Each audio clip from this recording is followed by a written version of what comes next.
So here we have the Mercedes-Benz A180d on a 66 plate. I'm going to start off by showing you around the outside of the car, and then we'll hop in and run through some controls on the inside. From the outside though, you can see it's a 5-door car with alloy wheels. We're going to start off inside the boot area first of all. As we approach the back of the car, you can see we have reversing sensors, plenty of boot space as well, along with that 60/40 split folding rear seat should you wish to increase this space even further again. Okay, so we're just going to work our way back around to the front of the car, and then we'll hop in and run through some of the controls on the inside as I mentioned from there. But now that we've done a full circle of it, you can see it's in lovely condition the whole way round. Just briefly before we climb in, I think it's well worth seeing the interior from this exterior point of view. There's plenty to run through on the dashboard, so let's hop in and we'll do that now. Okay, now that we're inside the car, we're going to start with the dials. On the left-hand side, we have the speedometer and fuel gauge. On the right-hand side, the rev counter and coolant temperature gauge.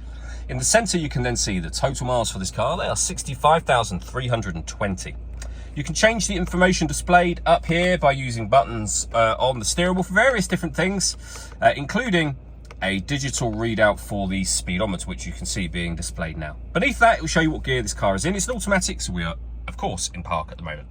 The buttons I was using a second ago are here. We have our phone and stereo controls, the plus and minus paddles to change the gears manually with this automatic gearbox, should you wish to do so. And then in the center, the main screen for the car. So you can see you can pair up your phone. Once you have done that, we've got Apple CarPlay available, which you can see being shown on the screen there. If you want to listen to your own music, you go to the media heading, and then devices. There's a number of ways of listening to your own music, including with a SD memory card, USB input, CD player as well. Of course, we've got the radio. This car's got AM and FM radio available on it. All of the movement on the screen is being done using this dial just here, although you can use the buttons on here. For example, if I press Navi, you'll see we're now looking at the satellite navigation screen, and then you can use the dial that I showed you a moment ago to actually access your map. On top of all of that, this car has got a full reversing camera as well.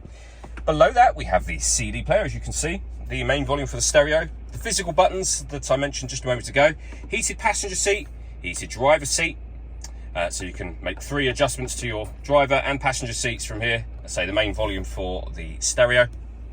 Beneath that, dual zone climate control, so you can adjust the driver and passenger temperature. You can increase and decrease the fan speed. You can determine what direction you'd like the air to be distributed in. And when you're happy with those settings, your air conditioning is on, so it's off, back on again, or hit auto. And as you can hear, the car will take control of everything for you to maintain those temperatures. And then you can make your own adjustments to override it. We have a 12-volt charging socket, some storage, and the cup holder in here as well. All that leaves me to say is thank you for taking the time to watch this video. If you'd like to come and see the car for yourself and have a test drive, please feel free to give us a call here at Surrey Specialist Cars. We'd love to hear from you soon.